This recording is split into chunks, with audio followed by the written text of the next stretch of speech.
मोक्ष मार्गस्य नेतारं वेतारं कर्म भोक्तारं ज्ञातारं विश्वतत्त्वानां वन्दे तद्गुणलब्धये श्रीवर्धमानमात्याय घाते संघातघातनं विद्यास्पदं प्रवक्ष्यामि तत्त्वार्थ श्लोकवार्तिकम्।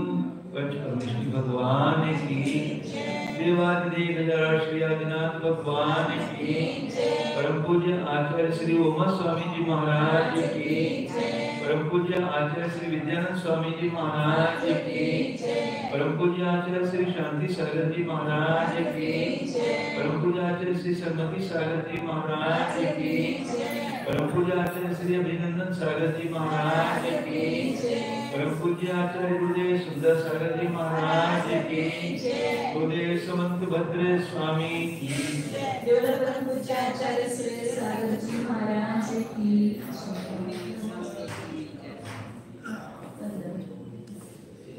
5 से 24 नंबर पेज में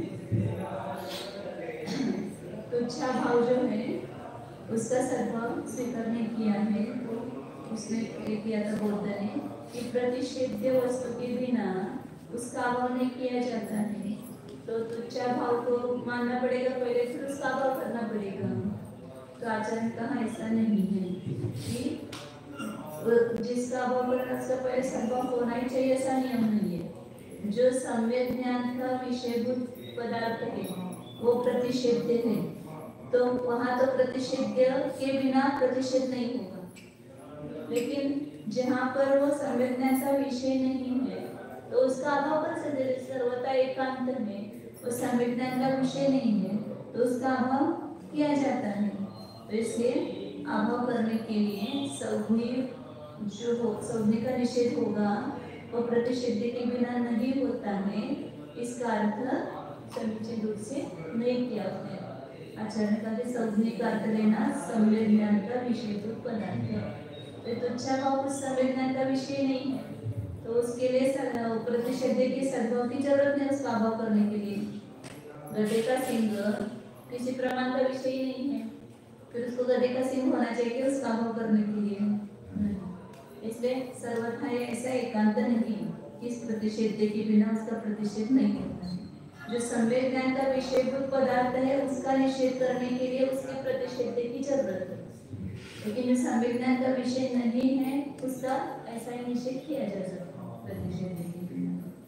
तुच्छा भाव किसी ज्ञान का विषय नहीं है, सम्यक ज्ञान। हाँ, इसलिए उसका अभाव कर सकते हैं। 523 पे निशान लगा। हाँ 523 में 524 बोले थे, 523 पेज चाहिए। मेरा पेज वो आया था पहले 523 पेज पर पैराग्राफ दूसरा पैराग्राफ में सकल प्रमाण अविषयस्य तुच्छा भावस्य प्रतिषेध स्वयं अनुभूत सकल प्रमाण अविषयत्वेन तद अनुवदनम एव इति स्यात्। प्रतिषेध्य आकृति प्रतिषेध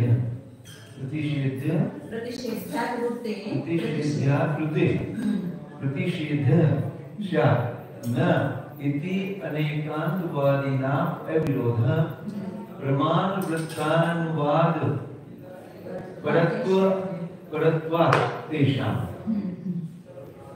सकल प्रमाण अविषयस्य तुच्छा भाव कैसा है?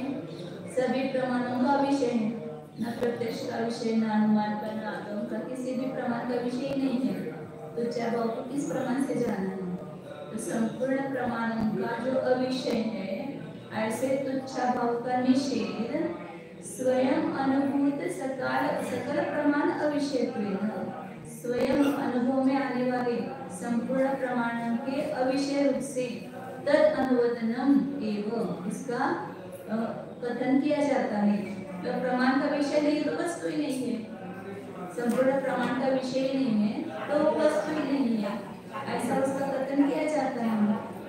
इसलिए कथनचित प्रतिषेध के बिना प्रतिषेध होता है और न या प्रतिषेध के बिना प्रतिषेध नहीं होता। तो कथनचित दोनों लगाना।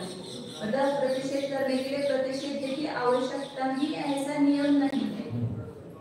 जिस जो प्रमाण का विषय है उसके लिए तो प्रतिषेध की आवश्यकता है, और जो किसी प्रमाण का विषय नहीं है उसको प्रतिषेध की आवश्यकता नहीं उसका निषेध करने के लिए। इसलिए स्यात् लगाना दोनों जगह। कथनचित प्रतिषेध के बिना प्रतिषेध है और कथनचित प्रतिषेध के बिना प्रतिषेध नहीं है। इस प्रकार अनेकांतवादियों का अविरोध है। प्रतिषेध में जिसका निषेध करना है, पुस्तक नहीं है तो पुस्तक चाहिए, तो कहीं ना कहीं यहाँ नहीं हो, लेकिन कहीं ना कहीं उसका सद्भाव हो तो उसका निषेध किया जा सकता है। ये ऐसा बोल रहा था ना, बौद्ध क्या बोल रहा था कि प्रतिषेध हो, मतलब प्रतिषेध में निषेध करने योग्य, जिसका आप निषेध करते हैं उसको बोलते हैं प्रतिषेध। वो प्रतिषेध के बिना प्रतिषेध नहीं होता है।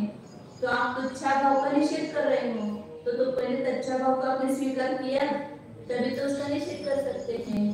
तो उस पर आचार्य ने ये उसका अर्थ किया कि जो पदार्थ सम्यक ज्ञान का विषय है उसका निषेध करने के लिए उसके प्रतिषेध की आवश्यकता है। अब जो प्रमाण किसी प्रमाण का विषय ही नहीं है तो उसका निषेध करने के लिए प्रतिषेध उस वस्तु की आवश्यकता नहीं है। तो तुच्छा भाव किसी प्रमाण का विषय ही नहीं है, फिर तुच्छा भाव को स्वीकार करके फिर उसका निषेध करें, ये जरूरत नहीं है। इसलिए निषेध कैसे होता है, प्रतिषेध के बिना होता है कि नहीं होता है, तो इसके बारे में अनेकांत है। ये अनेकांत लगा है। जो प्रमाण का विषय है उसके लिए प्रतिषेध की आवश्यकता है, प्रतिषेध के बिना नहीं होता है। और जो प्रमाण का विषय है वहाँ पर प्रतिषेध के बिना भी प्रतिषेध होता है।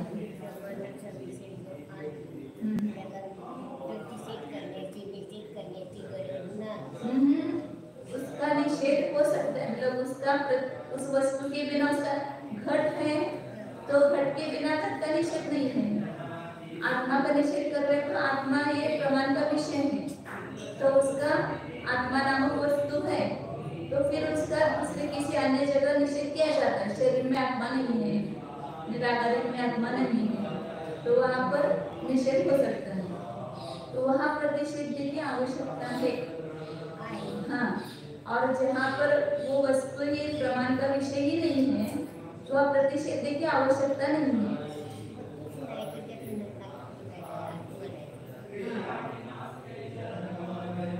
प्रमाण का विषय ही नहीं है तो फिर उसको स्वीकार करके फिर उसका अभाव करने की जरूरत नहीं ना, उसका निषेध ही किया जाता है। इसका प्रमाण वृत्त अनुवाद परत्व हेतु दिया ये अनेकांतवादियों में विरोध नहीं है, अविरोध है, क्योंकि उन्होंने दोनों स्वीकार किया कथनचित।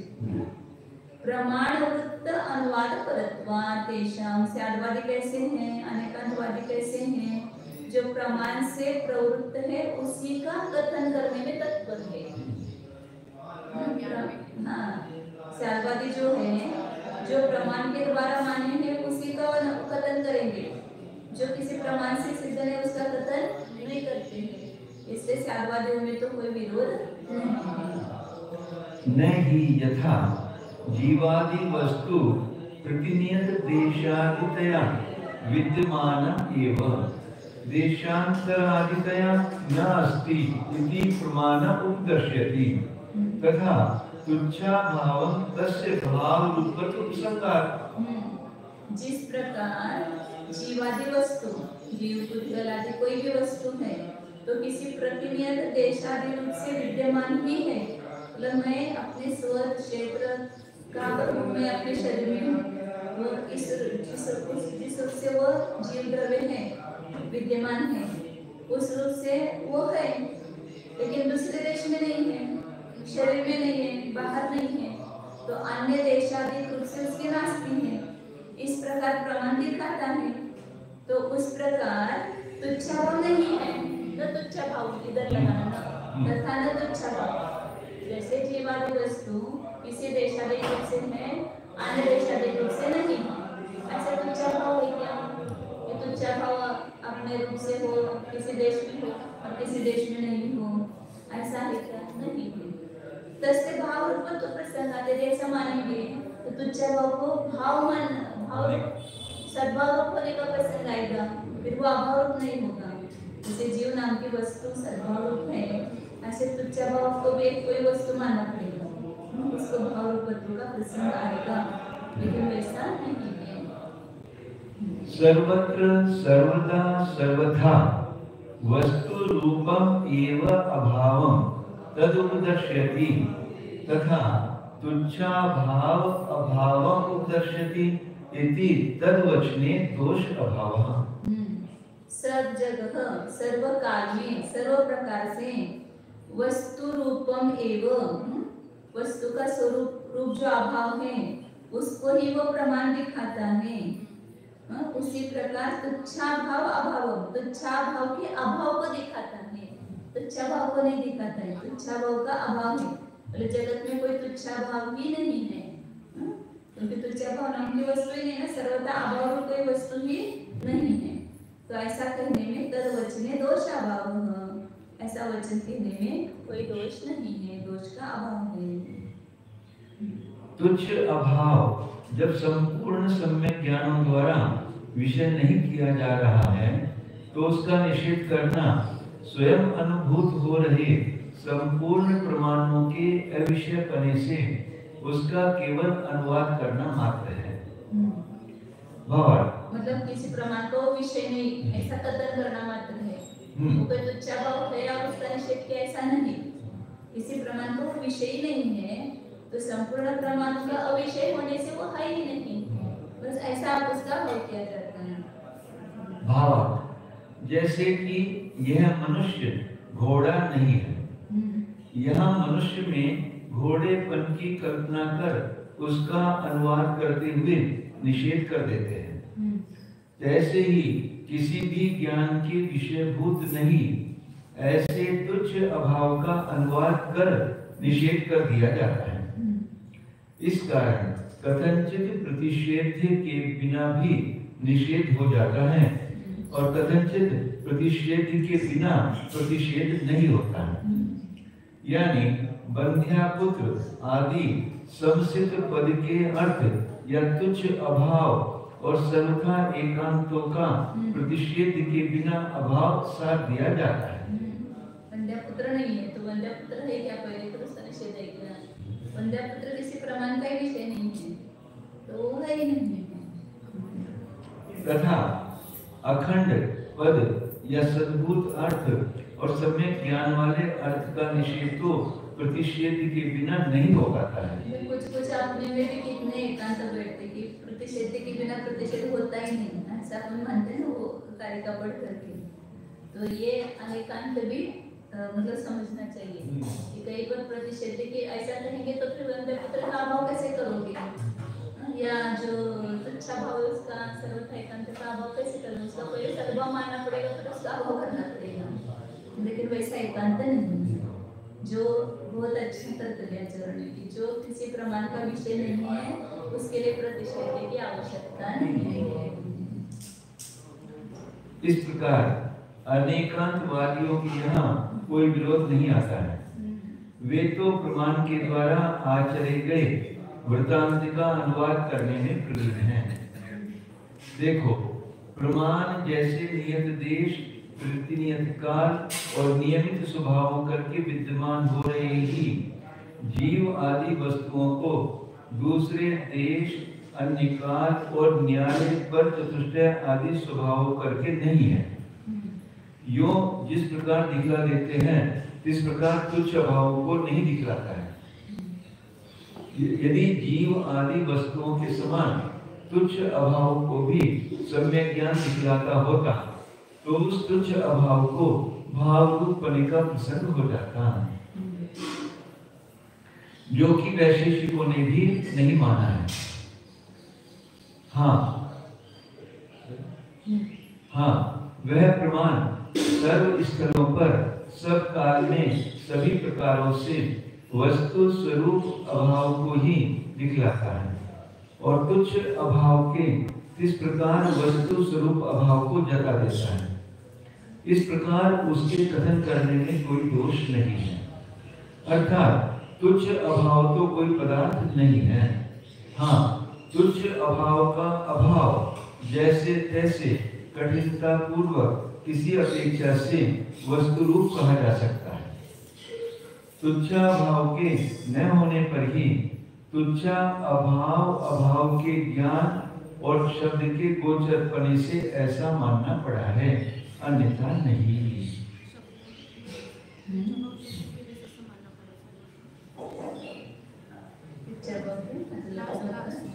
तुच्छा भाव अभाव के ज्ञान और शब्द के गोचरपणे से ऐसा मानना पड़ा है। तुच्छा भाव नाही म्हणूनच तुच्छा भावाच्या अभावाचं ज्ञान आणि शब्द दोन्ही पण आहे। वो दोनों भी शब्द के विषय हो गए।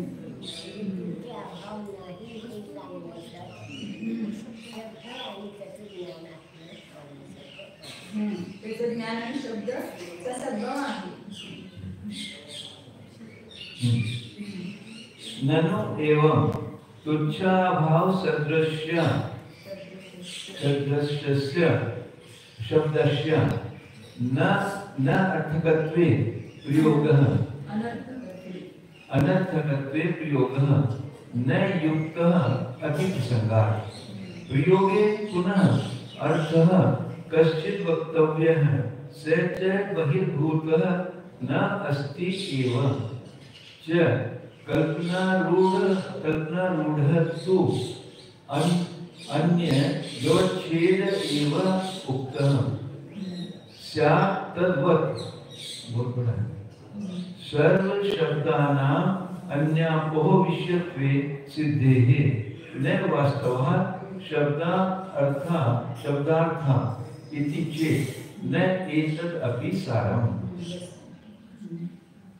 बौद्ध पुनः कहता है कि ननु एवं ऐसा ही कहोगे तो तुच्छा भाव सदृशस्य शब्द से वो डराना है, ऐसे कंप्लीट किया उन्होंने। तुच्छा भाव सदृश दूसरे शब्दों का है, दूसरे पदार्थों का शब्दों का अनर्थकपना होने पर प्रयोग न युक्त, उसका प्रयोग करना युक्त नहीं है, क्योंकि अति प्रसंग दोष आएगा। क्योंकि किसी भी शब्द का कोई एक शब्द है ना, जैसे घट शब्द है, तो घट शब्द जो है वो अन्य उसके समान घटों का भी वो वाचक हो जाता है ना। तो ऐसे तुच्छा भाव जो शब्द है वो तुच्छा भाव के समान दूसरे पदार्थों का क्या हो जाएगा, वाचक होगा। तो लेकिन उसको तो आप अनर्थक मान रहे हैं, तो यदि उसको अनर्थक मानेंगे तो उसका प्रयोग भी करना युक्त नहीं है, तुच्छा भाव का प्रयोग करना युक्त नहीं है, क्योंकि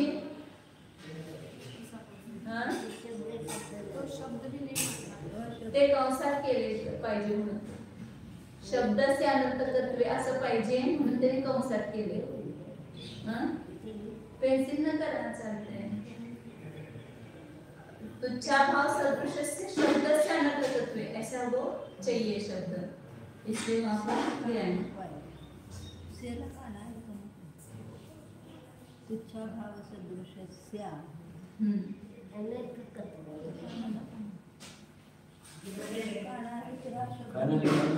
ते सदृशस्य असं वेगळं पडून मग शब्द से पाहिजे म्हणून त्यांनी कंसात केले, आपण समजून घ्यायचं। ते पाठ मिळाला नसलं की आपण मनानं काही बदल करायचा नाही, कंसात किंवा टिप्पणीमध्ये लिहायचं त्याला। तुच्छा भाव सदृशस्य शब्द से अनर्थकत्वे, माने कोई भी शब्द होता है ना कि जिसका अपन ने वाच्य पकड़ा है, तो उस समय वो पदार्थ सामने है, लेकिन अन्य समय में उस शब्द से हम उसके समान दूसरे पदार्थ को ग्रहण कर लेते हैं। अब तुच्छा भाव ही नहीं है तो तुच्छा भाव के समान दूसरा पदार्थ क्या होगा, तो शब्द ही निरर्थक हो गया। तुच्छा भाव शब्द ही निरर्थक हो गया, तो उसका प्रयोग करना ही योग्य नहीं है, क्योंकि पदार्थ न होते हुए भी उसका भाव सदृश पदार्थ न होते हुए उसको प्रयोग करेंगे तो अति प्रसंग दोष आएगा। प्रयोगे पुनः अर्थः कश्चित् वक्तव्य, यदि प्रयोग करते हो शब्द का तो फिर कुछ उसका वक्तव्य उसके द्वारा कहा जाने योग्य पदार्थ वो कहना चाहिए। सच बहिर्भूत नास्ति, और वो तो कोई तुच्छा भाव बहिर्भूत वस्तु नहीं है। कल्पना से आरूढ़ है तुच्छा भाव। अन्य व्यवच्छेद उक्तः, दूसरे का व्यवच्छेद ही कहा गया है, वो अभाव शब्द से दूसरे अन्य वस्तु का व्यवच्छेद भी कहा गया है। तद्वत् सर्व शब्दानाम, फिर उसी के समान तुच्छा भाव नहीं होते हुए भी उसके लिए शब्द है ना तुच्छा भाव, फिर उसका तुच्छा भाव का जो अर्थ है, शब्दार्थ है, वो वास्तविक नहीं है। तो ऐसे ही वो अपना ये कर रहा है, अपना मत सिद्ध कर रहा है बौद्ध। उसी के समान हम जो कहते हैं सभी शब्दों को अन्यापो विषयत्व सिद्ध है, अन्यापो विषयपना सिद्ध होने से न वास्तव में शब्दार्थ, किसी भी शब्द का अर्थ वास्तविक नहीं है। वो क्या मानते हैं, वो शब्द का कोई पदार्थ वास्तविक नहीं है, किसी भी शब्द का वाच्यभूत पदार्थ ही नहीं है, वास्तविक नहीं है। इसलिए शब्द का अर्थ अन्य को करते हैं, दूसरे का अभाव, ये शब्द का अर्थ है। सीधे वो शब्द के द्वारा बताई गई वस्तु ही नहीं है, तो दूसरे का अभाव ही उस शब्द का अर्थ होता है। ऐसा जो है हमारा मत ही सिद्ध हो गया, ऐसा बोलते फिर आप तुच्छा भाव को स्वीकार नहीं कर रहे ना, फिर तुच्छा भाव समान पदार्थ नहीं तो उसका शब्द प्रयोग करना ही निरर्थक है। और शब्द प्रयोग करोगे तो क्या होगा, फिर बाकी का भी जो अन्य पदार्थों का व्यवच्छेद है वो शब्द के द्वारा हो जाएगा। अन्य कोई हुआ ना, हाँ अन्य कोई हुआ, तो शब्दों का अन्य को सिद्ध होने से वास्तविक कोई शब्द का अर्थ ही नहीं है, ये बात सिद्ध होती है। ऐसा वो बौद्ध अपना मत पुनः सिद्ध करता है। तो आचार्य कहते हैं न एतदपि साधम, ये आपके कथन में भी कोई सार नहीं है, तो नहीं है वो बता रहे। अभाव शब्दस्य अभाव सामान्य विषयत्वात् तस्य विवाद अपन्नत्वात्। अभाव शब्द है कि नहीं है, तो अभाव शब्द जो है वो अभाव सामान्य का वाचक है, अभाव सामान्य को विषय करता है। वो अभाव किस रूप में मानते हो उसमें विवाद है। आप तुच्छा भाव मानते हैं, हम तुच्छा भाव नहीं मानते, हम तो वस्तु का स्वभाव ही अभाव मानते हैं। अन्य द्रव्य क्षेत्र का अभाव से न होना, ये अभाव शब्द का अर्थ देते हैं। तो इसलिए अभाव शब्द तो सामान्य, अभाव शब्द सामान्य का विषय है, वो अभाव वास्तविक है। इसलिए शब्द वास्तविक अर्थ तो विषय करते हैं, ये सिद्ध होता है। वो सिद्ध करना क्या चाह रहा था, शब्द का अर्थ वास्तविक नहीं है, क्योंकि अभाव शब्द का भी वास्तविक अभाव सामान्य अर्थ होता है। और तस्य विवादात्मक, वो अभाव किसको मानना, ये विवादात्मक है।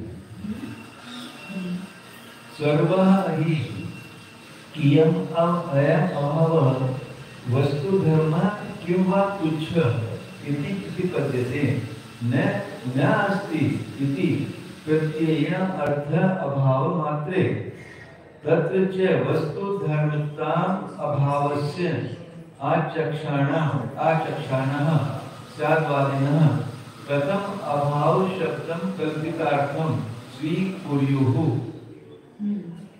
सर्वः हि किम अयम अभावः, यह संपूर्ण अभाव क्या वस्तु का धर्म है, क्यों तुच्छ, क्या तुच्छ है या है ही नहीं अभाव, वस्तु का धर्म है अभाव कि वह तुच्छ रूप है। इति प्रतिपद्यते, यह कहा जाता है। न नास्ति इति प्रत्ययः अर्थः अभाव मात्रे, नहीं ऐसा नहीं, इस प्रकार को प्रत्यय को जानने योग्य पदार्थ अभाव मात्रे।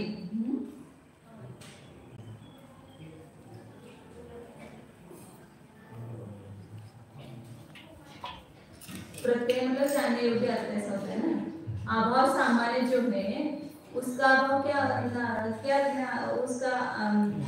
क्या लेना, तो न अस्ति, तो नहीं है, इस प्रकार का अर्थ अभाव सामान्य में। अभाव सामान्य का अर्थ क्या लेंगे, नहीं है, वस्तु नहीं है। अब किस रूप में नहीं है, क्या नहीं है वो बता दें, लेकिन अभाव सामान्य रूप जो शब्द है उसका अर्थ क्या होता है, नहीं ऐसा अर्थ होता है। तत्र च वस्तु धर्मताम अभावस्य आचक्षाणः, वस्तु अभाव को वस्तु धर्म को बताने वाले स्याद्वादियों को कथम अभाव शब्दं कल्पितार्थं स्वीकुर्युः, ऐसे स्याद्वादी जो अभाव को वस्तु धर्म स्वीकार करते हैं या कहते हैं, वे अभाव शब्द को कल्पितार्थ कैसे स्वीकार करेंगे।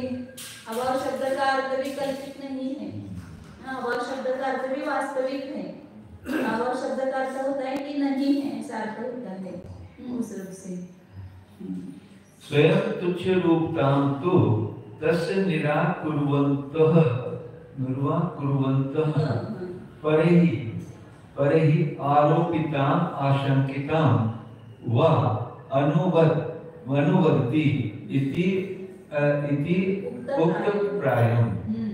जो तुच्छ रूपता का अभाव निराकरण करते हैं वो दूसरों के द्वारा आरोपित तुच्छ रूपता है।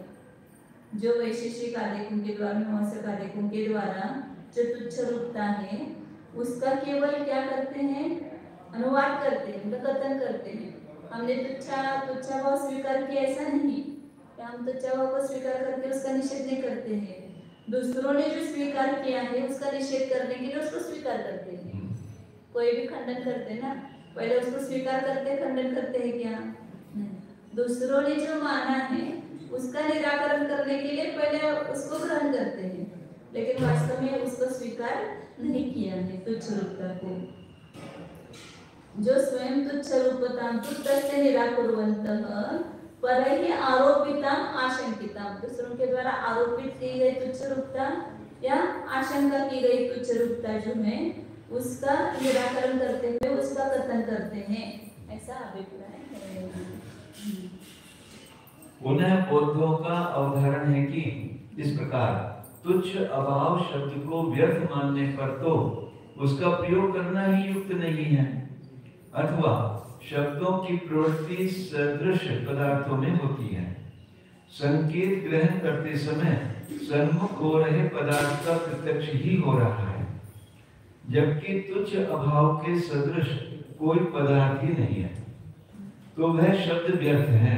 ऐसी दशा में उसका प्रयोग करना युक्त नहीं है, अन्यथा अति प्रसंग हो जाएगा।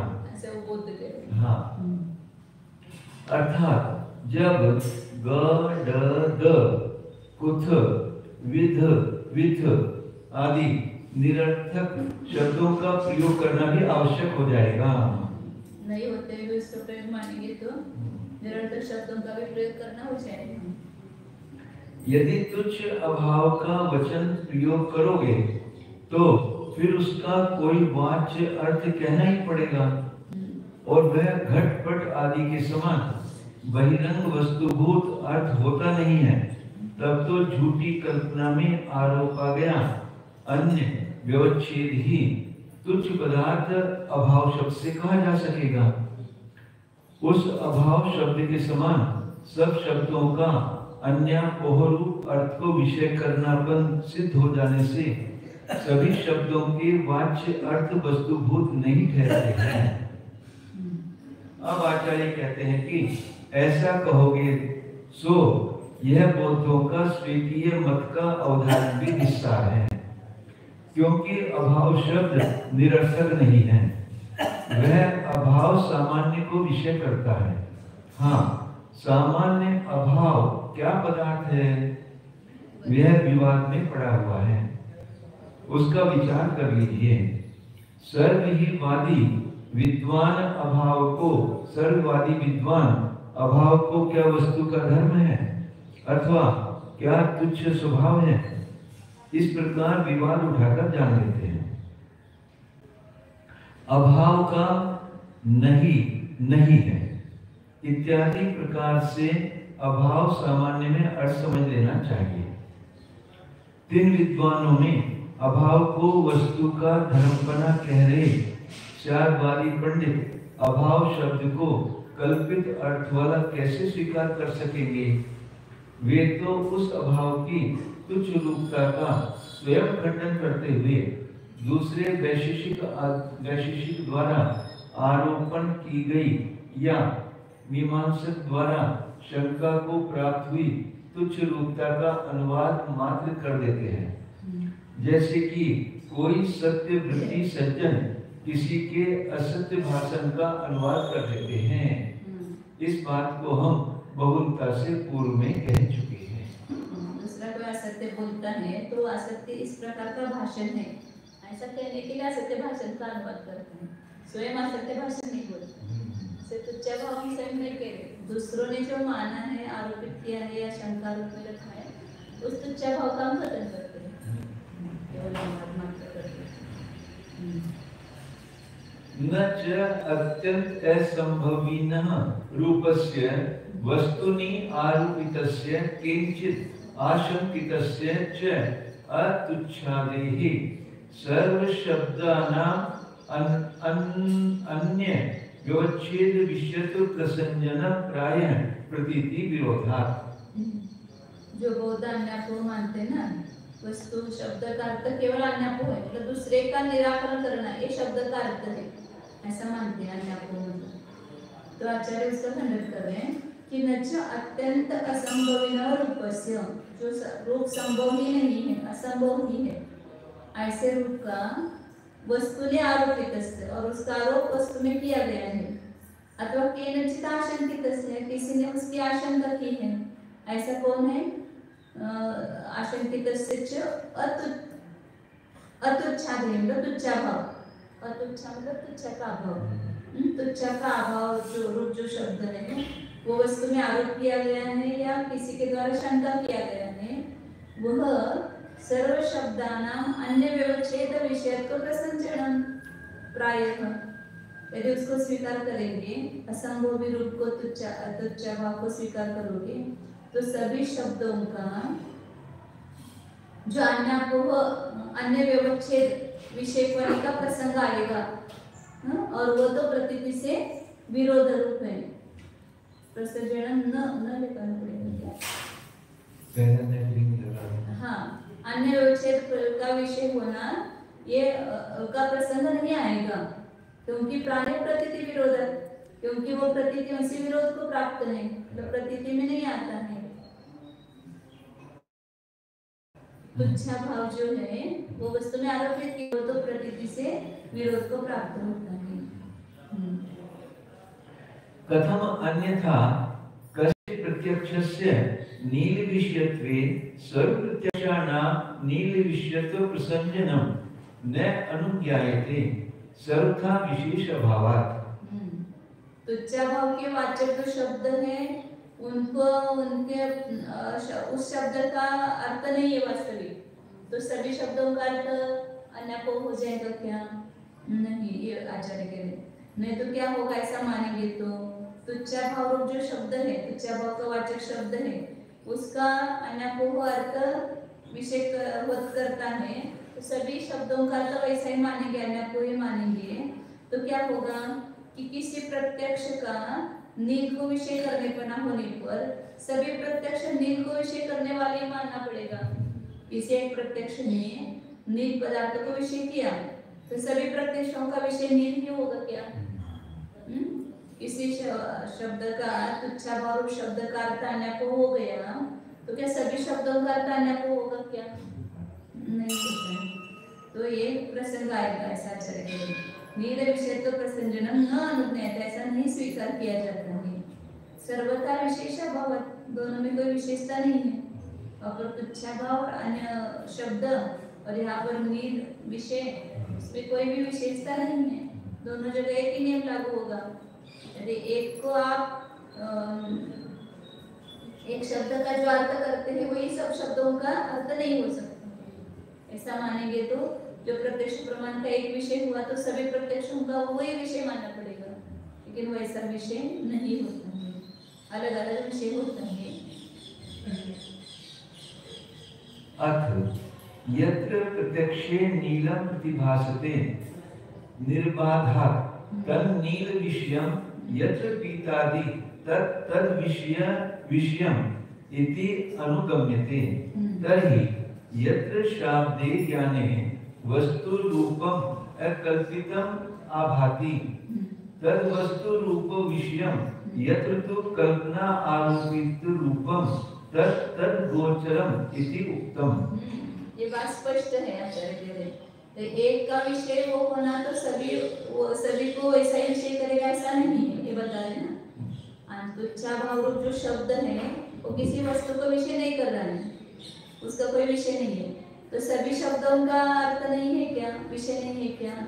ऐसा नहीं है। तो उसके लिए वो नियम दे रहे कि जिस प्रत्यक्ष में नीलम प्रतिभासते, ये नीला दिखाई दे रहा है, मेरे इस प्रत्यक्ष में ये कपड़ा नीला दिखाई दे रहा है, तो यहाँ पर कोई बाधा नहीं है, निर्बाधा, तत्नीर विषय, उसमें कोई बाधा होने से वो नीर को विषय करता है।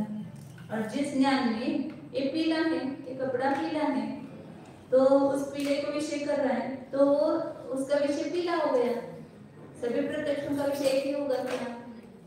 कोई एक प्रत्यक्ष नील को विषय करता है तो सभी प्रत्यक्ष नीले को विषय करेंगे क्या? नहीं।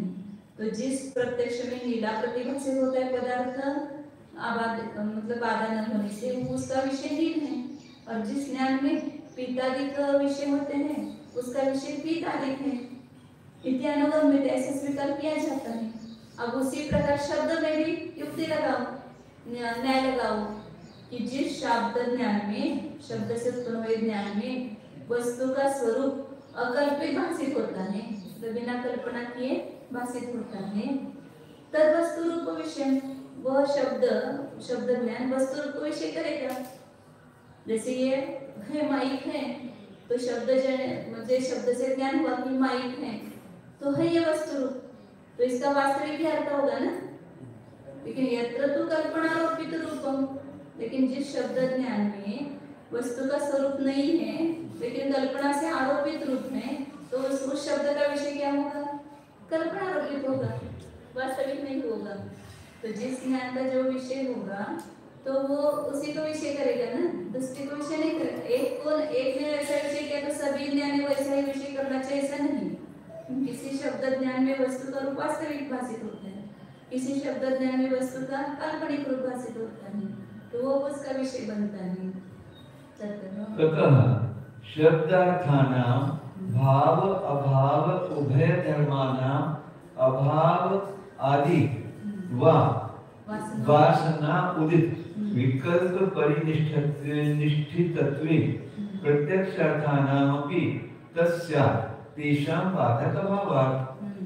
इसलिए शब्द के अर्थों का भाव अभाव या उभय धर्म, उनका अभाव होने से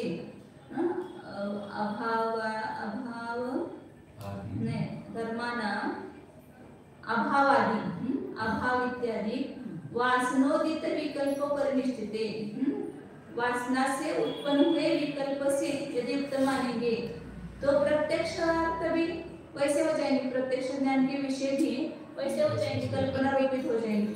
शब्द के अर्थ जो है वास्तविक होते हुए भी उसको आप क्या मानते हो? वासना से उदित विकल्प मानते हो। ये तो वासना, आपको शब्द का अर्थ पदार्थ भाषित हो रहा है ना, ये तो आपकी वासना है, ऐसा बौद्ध मानते हैं।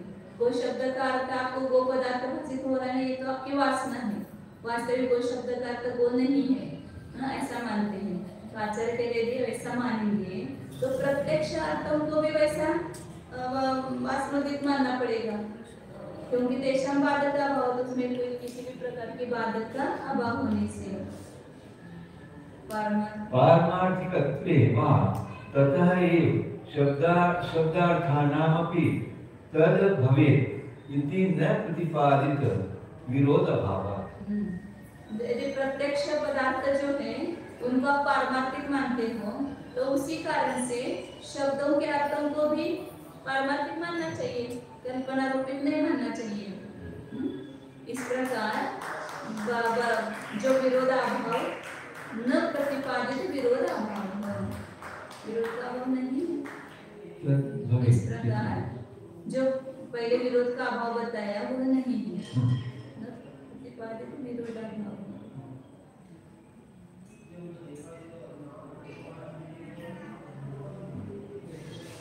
विरोध का अभाव नहीं मतलब अविरोध है, विरोध का अभाव मतलब इधर लगा दो देखो, तद् भवेत् इति न प्रतिपादित विरोध अभाव।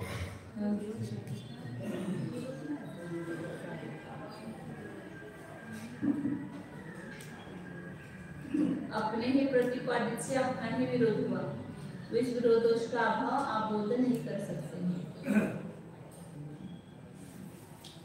आपने जो विरोध का अभाव दिखाया वो नहीं हो सकता ऐसा, न प्रतिपादित विरोध अभाव, विरोध का अभाव नहीं होगा। विरोध दोष लेना वहां पर, विरोध दोष का अभाव बौद्ध नहीं कर सकते हैं, न विरोध अभाव, विरोध दोष का अभाव नहीं कर सकते। आपने बताया हुआ जो विरोध का अभाव है वो दोष नहीं है, विरोध है वहां। हाँ, जो जो अभाव वस्तु है हाँ। उसका शब्द का अभाव रूपी की हो जाएगा, तो उसका शब्द का अर्थ होना जरूरी नहीं है।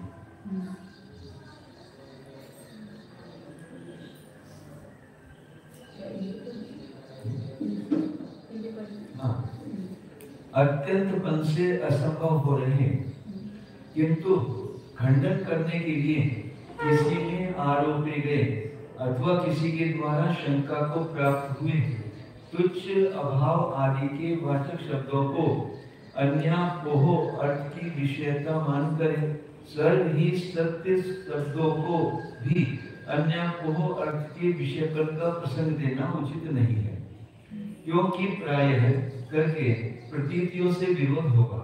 ये प्रतीतियों से विरोध होगा ऐसा। हाँ, अन्यथा किसी भी नील पदार्थ को जानने वाले प्रत्यक्ष को नील का विषय करने वाला होने पर सभी लाल पीले आदि को विषय करने वाले प्रत्यक्षों को भी नील को विषय करने वाले पन का प्रसंग क्यों नहीं माना जाएगा? सभी प्रकारों से कोई अंतर नहीं है। अब यदि आप यो माने कि जिस प्रत्यक्ष में बाधा रहित पने से नील पदार्थ प्रतिभास रहा है वह नील को विषय करने वाला प्रत्यक्ष है, और जिसमें पीत रक्त आदि पदार्थ बाधा रहित होकर प्रतीत हो रहे हैं वह उन पीत आदि को विषय करने वाले प्रत्यक्ष हैं, ऐसा माना जाएगा। तब तो जिस शब्द जन्य ज्ञान में नहीं कल्पना किया परमार्थभूत वस्तु स्वरूप प्रकाशित हो रहा है वह शाब्द ज्ञान तो वस्तुभूत पदार्थ को विषय करने वाला माना जाए, किंतु जिस शाब्द ज्ञान में कल्पना से आरोपित किया गया रूप जाना जाता है वह शाब्द ज्ञान उस कल्पित झूठे पदार्थ को विषय करने वाला मान लिया जाए। इस बात को हम पहले भी कह चुके हैं। प्रमाण और प्रमाणाभास तो सर्वत्र मानने पड़ते हैं। इस कारण शब्द के वाच्य अर्थ स्वरूप भाव अभाव और उभय धर्मों को या इन तीन धर्म वाले धर्मियों को यदि अनादि काल से लगी हुई भाव अभाव आदि की वासना से उत्पन्न हुए विकल्प ज्ञान द्वारा स्थित होना यदि मनगढ़ंत माना जाएगा तो प्रत्यक्ष ज्ञान के विषयभूत अर्थों को भी वह झूठे विकल्प ज्ञान रूपी शिल्पी द्वारा यों ही त्यों ही गढ़ लिया गया पना हो जाओ।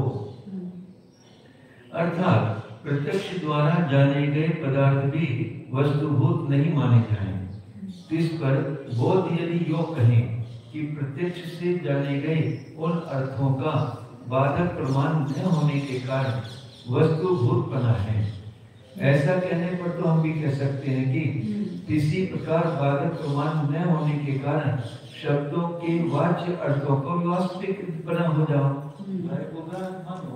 वो शब्द से इस प्रकार शब्द का वाच्यार्थ सिद्ध हो जाने पर आप बौद्धों को अपनी कही गई अनादि वासनोद्भूत इस कारिका से विरोध हुआ, अथवा बौद्ध इधर तो शब्द का वाच्यार्थ नहीं मानते हैं और उधर अनेक ग्रंथों या वक्ताओं द्वारा स्वकीय तत्व का प्रतिपादन कराते हैं। अतः अपने ही प्रतिपादित से अपना ही विरोध हुआ।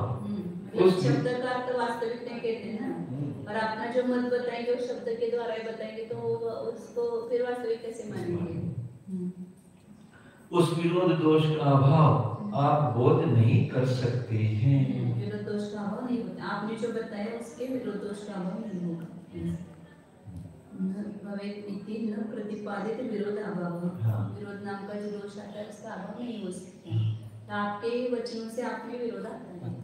आप बोल रहे शब्द का अर्थ वास्तविक नहीं है और आप अपने तत्व को अपने वस्तु को शब्द के द्वारा बताते जाते हैं, तो फिर उसमें विरोध आएगा ना। शब्द का अर्थ वास्तविक नहीं है तो आप शब्दों के द्वारा बताते हैं कैसे हो? अपने स्वलक्षण को बताते हैं, पारमार्थिक वस्तु को बताते हैं, तो बता ही नहीं पाएंगे ना शब्द के द्वारा। तुच्छ भाव को बता रहे ना, तुच्छ भाव को वो नहीं बता रहे। मतलब तुच्छ भाव को बताते हैं लेकिन उसको शब्द का अर्थ वो वास्तविक नहीं है, मतलब वहाँ काल्पनिक है वो इच्छा भाव जो है वो, तो ऐसे सभी शब्दों के अर्थ भी काल्पनिक है, मतलब वास्तविक नहीं है, समान नहीं है, तो उसका निषेध कर देना चाहिए। ओ जानवी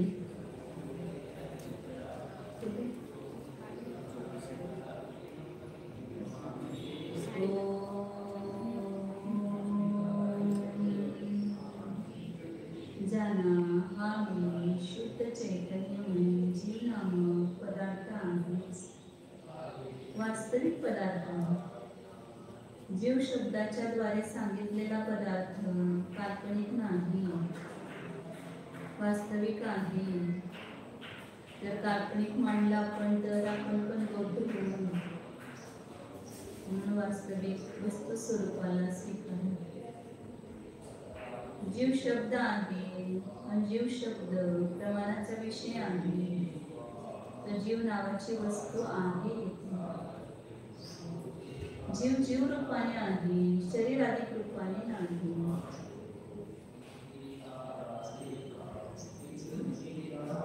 जीव पूर्वी भूतकाळामध्येही आपल्या चैतन्य प्राणाच्या द्वारे जगला, आताही चैतन्य प्राणाने जगत आहे, भविष्य काळामध्येही चैतन्य प्राणाने जगेल. तो जीव आहे, ही जीव नावाची वस्तू आहे. कोठे आहे शोधा? येथेच या शरीरामध्येच आहे. आतच पहा, पूर्ण शरीरामध्ये ही जीव नावाची वस्तू आहे. तो संवेदन सुगम्य तनु मात्र शरीर प्रमाण आहे, परंतु शरीर रूप नाही. आपल्या स्वसंवेदन ज्ञानाच्या द्वारे जाणण्यायोग्य आहे, ते जाणून स्वानुभव प्रत्यक्ष स्वरूप अखंड स्वरूप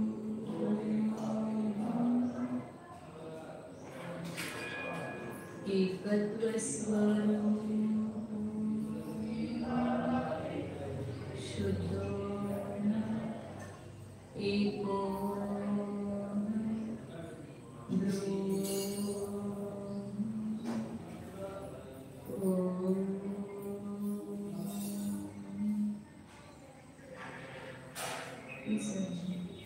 Namo Hare Krishna.